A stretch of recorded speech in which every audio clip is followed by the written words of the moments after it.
Assalamu alaykum wa rahmatullah, chers amis. La dernière fois, nous avions parlé de la fierté, de notre identité. Il est important, pour être quelqu'un de stable, de fort, d'équilibré dans sa vie, pour rayonner et être épanoui, de se réconcilier avec soi-même, d'accepter et d'être même content d'être un être humain, d'être un homme ou une femme, d'avoir cette apparence que vous avez, que Dieu vous a donnée, mais aussi d'avoir cette famille dans laquelle vous avez grandi, cette culture, et peut-être le métier que vous aurez plus tard, d'en être fier car tous les métiers se valent, ou plutôt tous les métiers sont utiles. Il nous reste à développer un point qui me paraît central, fondamental, c'est celui d'être fier de sa religion et de sa civilisation. Commençons par... En fait, les deux sont imbriqués. Qu'est-ce que j'entends par là? Si tu me regardes, c'est que sûrement tu es musulman, musulmane. Donc, tu as une religion qui s'appelle l'islam. Et cet islam, il s'est construit, nourri, développé, transmis dans une histoire et dans des sociétés. On appelle ça une civilisation. Cet islam, c'est lui qui est à l'origine de cette civilisation. Est-ce que tu la connais et est-ce que tu en es fier? Parce que, aujourd'hui, nous entendons bien souvent beaucoup de clichés, de préjugés, d'informations fausses au sujet de l'islam et de l'histoire de l'islam. Vous savez ce que nous dit le prophète alayhi salatu wassalam? Celui qui dit le matin et le soir Raditu billahi rabba, je suis content, je suis satisfait d'avoir Allah comme Dieu. Wa bil islami dina, et d'avoir l'islam comme religion. Wa bi Muhammadin sallallahu alayhi wa sallam nabiyyan wa rasula.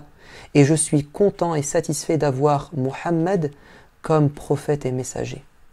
Celui qui dit ça sincèrement, matin et soir, alors, d'après mes souvenirs, à vérifier quand même, s'il meurt, il est mort avec une foi qui est bonne et qui lui permettra d'entrer au paradis. Est-ce que véritablement nous sommes fiers d'avoir Dieu comme Allah comme Dieu, d'avoir Mohammed comme prophète et l'islam comme religion? Vous ne pouvez être fier que si vous étudiez, que si vous cherchez à connaître Dieu, à connaître qui il est, à connaître ce qu'il a fait pour vous, à connaître ce qu'il a dit, et si vous lui parlez. Pour le connaître, il faut lire le Coran. Pour lui parler, il faut lire le Coran. Pour l'entendre nous parler et pour prier, il faut également passer par le Coran. Le Coran, c'est lui qui nous permettra d'être fiers d'avoir Allah comme Seigneur. Parce que si vous cherchez à connaître Dieu à travers les autres livres, vous pouvez être déçus. Vous pouvez rester sur votre faim. Car beaucoup de choses ont été enlevées ou transformées. Et donc la meilleure image de Dieu, la meilleure conception de Dieu, la meilleure présentation de qui est Dieu, vous la trouverez dans le Coran. Regardez comment Dieu se décrit, comment Dieu parle de lui, et vous allez le respecter, l'admirer, vous allez vouloir le rencontrer. Deuxièmement, votre prophète. Est-ce que vous êtes fier d'avoir Mohammed comme prophète et comme exemple? Il faut connaître sa vie, parce qu'aujourd'hui vous allez entendre plein de choses qui visent à ternir, à salir son image. Si vous ne corrigez pas cette image dans votre esprit mental, mais vous ne serez pas fier d'avoir Mohammed comme prophète. Le jour où on vous dira « mais votre prophète là, il a fait la guerre, il était méchant. Votre prophète, il avait plusieurs femmes. Mais qu'est-ce que ça signifie tout ça ?» Vous allez être perturbé et vous ne pourrez pas être fier. Vous ne pourrez pas parler en bien de votre prophète et vous ne pourrez pas l'avoir dans le cœur. Vous savez, quand j'étais de votre âge, adolescent, je me posais aussi beaucoup de questions parce que je lisais et j'entendais beaucoup de choses qui ne me plaisaient pas sur mon prophète. Notamment qu'il était un chef de guerre sanguinaire qui a imposé l'islam aux autres religions ou aux autres gens qui ne sont pas de sa confession, que l'islam s'est répandu au fil de l'épée. Et en fait, quand j'ai grandi, je me suis dit, je ne peux pas rester comme ça avec ce parasitage. Je dois étudier ma religion, connaître la vie de mon prophète pour en avoir le cœur net et le cœur apaisé. Et ça m'a pris des années de lecture, d'études. Et aujourd'hui, je suis fier et je suis content d'avoir Mohammed comme prophète. Et tout ce que l'on peut dire de faux sur mon prophète, je peux aujourd'hui le défendre et me défendre parce que j'ai des connaissances. Alors, s'il vous plaît, je vous en conjure, lisez la vie du prophète.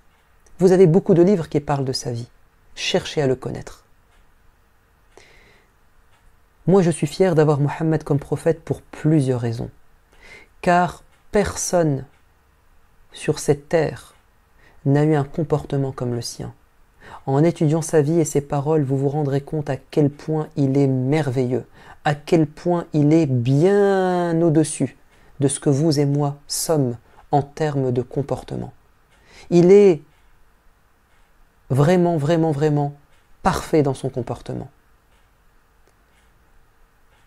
Je suis content parce que il a fait beaucoup pour nous et j'en suis fier. Il s'est sacrifié, pas que pour vous et moi, mais pour toute l'humanité, voire même pour tous les mondes.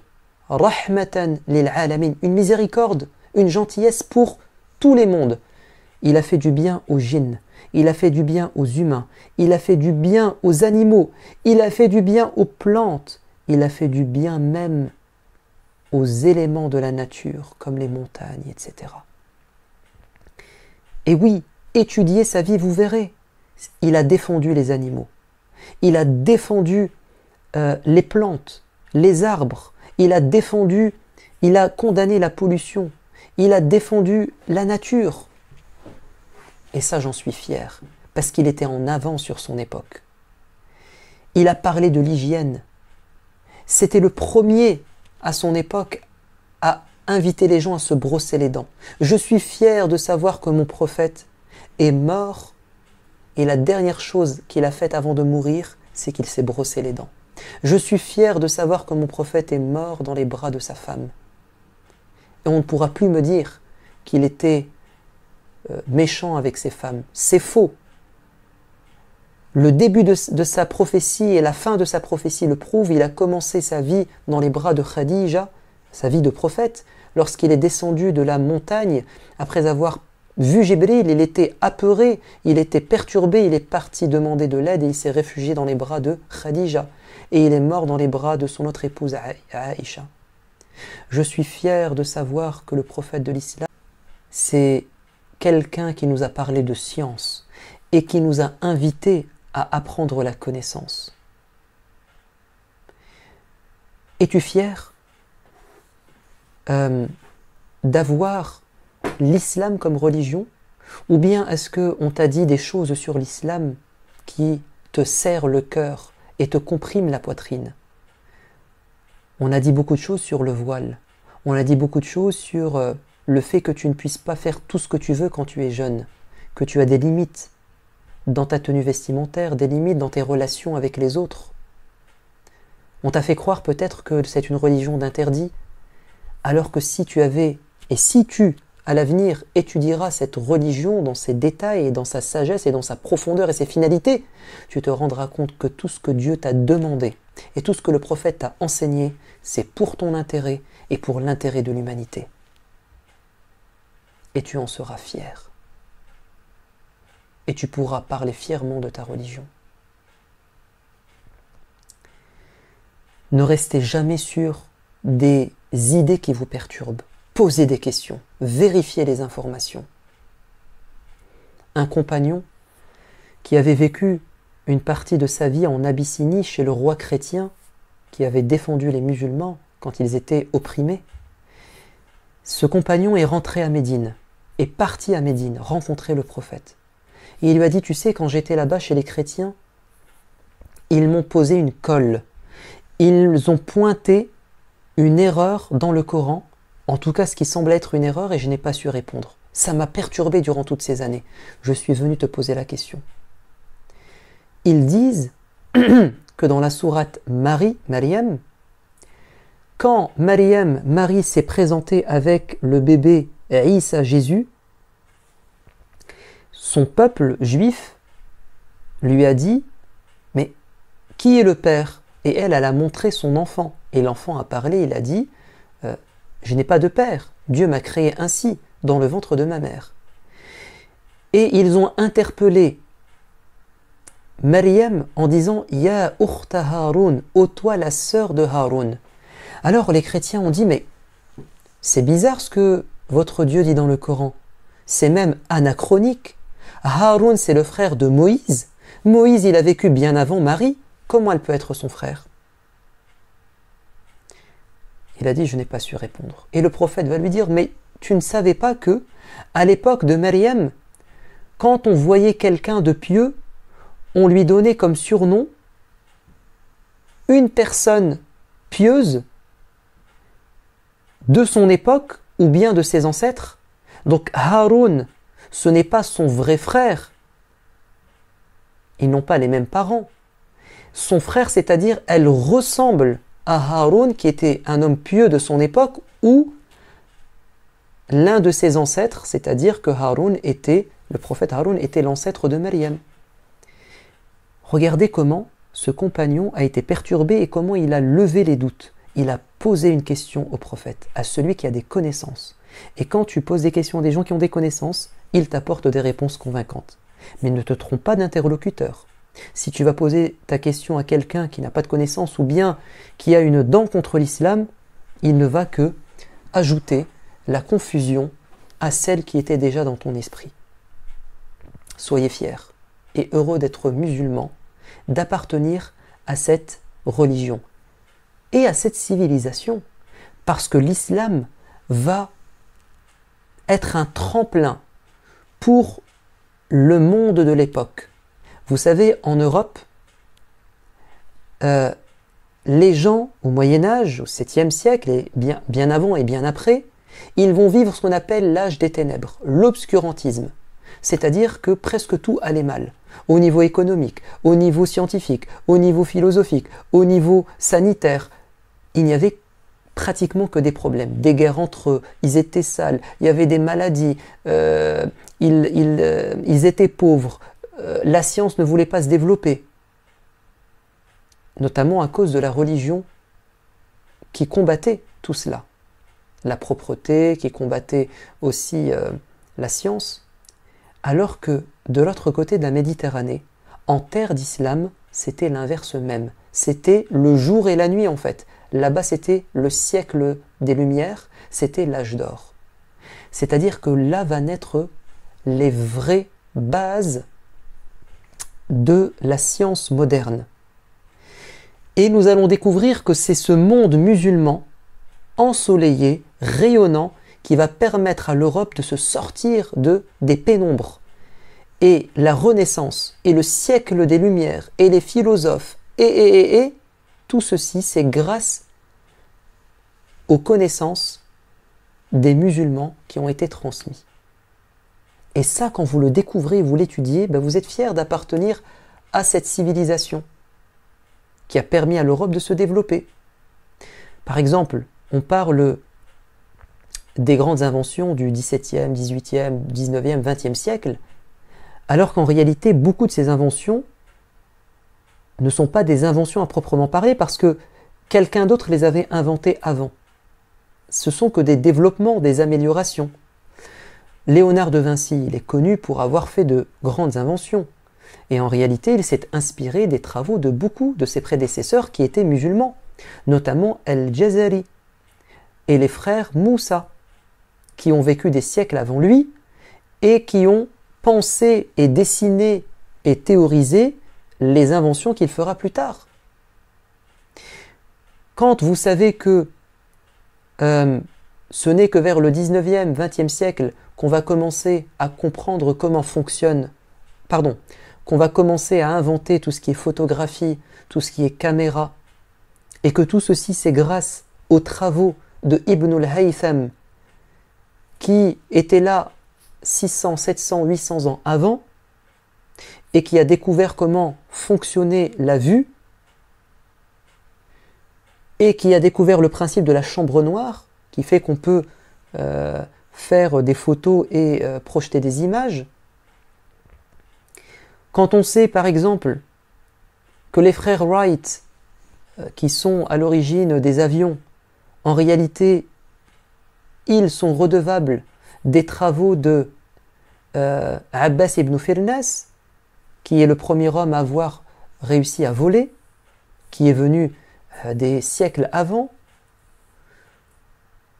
Et vous avez des centaines d'exemples dans le domaine de la médecine, des techniques, de l'art, même de la musique, dans le domaine, bref, de la gastronomie parfois, de la chimie, de la chirurgie. Quand vous étudiez cette civilisation musulmane, vous êtes fiers. Et vous appartenez aussi, puisque vous êtes français, à la civilisation française. Et il faut être fier aussi, parce que dans la civilisation française à laquelle nous appartenons, on a une double culture, il y a eu des choses extraordinaires. Je suis content de savoir que Pierre et Marie Curie sont en France, et qu'ils ont, alors Pierre Curie est français, Marie Curie était de Pologne, mais elle s'est mariée avec lui, et qu'ils ont eu des prix Nobel, et qu'ils ont fait avancer notamment la médecine. Aujourd'hui, on peut guérir le cancer, faire des radiographies, des échographies, des scanners grâce à leurs travaux. Je suis fier de savoir, par exemple, je ne sais pas, que le stéthoscope a été inventé par un Français, qu'on a eu des philosophes, des gens de lettres en France. Quand j'étudie aussi l'histoire des lettres et des sciences en France, je suis aussi fier. Ainsi, je me sens bien en fait, là où je suis, et de là où je viens, et là où je vais. C'est très important, mes amis, de faire ce travail pour ne pas vivre des malaises, ne pas vivre des déchirements intérieurs, mais d'être stable et apaisé. Voilà, j'espère que le message est passé. Avant de vous quitter, un petit cadeau quand même, qui nous vient du Coran, un verset de Dieu. Qu'est-ce que Dieu nous dit dans le verset que je vais vous lire? Il s'agit du verset 3 de la sourate 5. Dieu nous dit « Al-yawma akmaltu lakum dinakum » Aujourd'hui, je vous ai parachevé votre religion. Wa atmamtu lakum ni'mati wa atmamtu alaykum ni'mati. Et je vous ai comblé de mes bienfaits. Wa raditu lakumul islam dina. Et je vous ai choisi, je vous ai agréé l'islam comme religion. Vous savez, ce verset-là est l'un des derniers à avoir été révélé à la fin de la vie du prophète de l'islam. Omar ibn al-Khattab dit « Je vous jure que je sais dans quel endroit et à quel moment ce verset a été révélé, ou la partie de verset 3 a été révélée. Ça a été révélé lors du pèlerinage d'adieu du prophète, le jour de Arafat qui précède le jour de l'Aïd, du mouton, le grand Aïd, et c'était près de la montagne de Arafat. Et les Juifs ont dit, si ce verset avait été révélé dans la Torah, notre livre saint, nous aurions fait la fête. C'est un verset qui nous rend fiers. Dieu dit, votre religion est parfaite. Je vous ai fait un grand cadeau et je vous ai choisi l'islam comme religion qui devrait vous satisfaire. À bientôt. Wassalamu alaikum wa rahmatullah.